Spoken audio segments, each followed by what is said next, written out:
Hi, I'm Dennis from Plain Truth Ministry. Welcome to Friday in the Word. If you've noticed on our Facebook page this week, I have posted 4 verses from the song Amazing Grace by John Newton. Many people are aware of his story, but many are not. So I wanted to talk today a little bit about John Newton and about Amazing Grace. Newton's mother passed when he was 7, and he joined his father at sea at age 11. His father didn't intend for him to stay at sea, but at 18, he was drafted into service by the Royal Navy, something he really didn't want to do, but was forced into it. He was outrageous as a young man. One of his captains said that this teenager is the most foul person I have ever met in my 40 years at sea.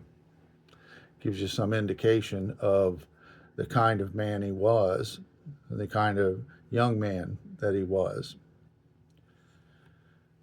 Newton became part of the slave trade, worked on ships that traded slaves, was actually once forced into slavery when the crew abandoned him in West Africa, and a gentleman gave him to an African princess as a slave. He was eventually rescued, and then aboard a ship on the west coast of Ireland, he encountered a storm, and this is where Newton began to change. He feared for his own life at this point, and at some point began praying for God's mercy. This was the beginning of Newton's conversion from heathen child to Christian man. Once he was rescued and the boat made it to shore, Newton continued to grow in his faith, continued to read, study, and learn about the faith, but also continued at sea.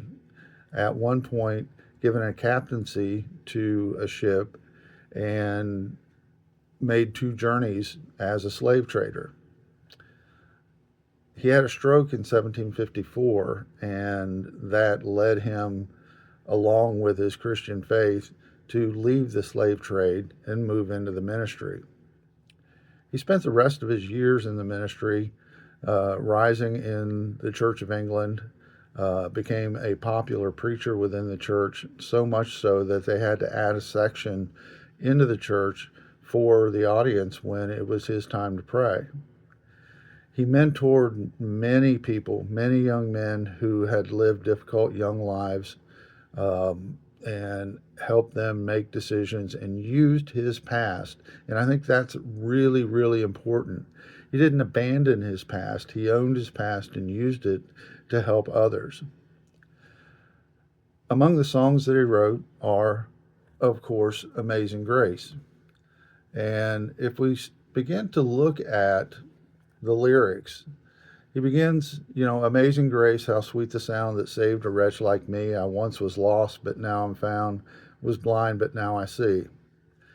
That's an ownership of knowing that as a young man, he had no idea, and his behavior did nothing to lend him toward being saved.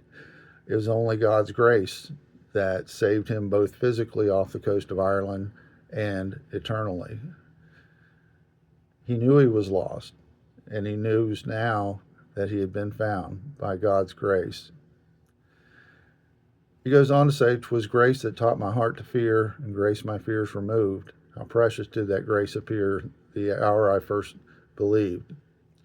And, grace showed him who God was and gave him that fear about an eternity in hell. And then grace given gave him an eternity in heaven. Finally, he says, in this particular verse, I want to stand up and shout when I say it. It's a glorious homecoming. When we've been there 10,000 years, bright shining as the sun. We've no less days to sing God's praise than when we first begun. Many of us have had difficult lives. Newton's legacy is that we can share those to help others, and that God's grace will bring us home if we only believe. God bless. Thank you.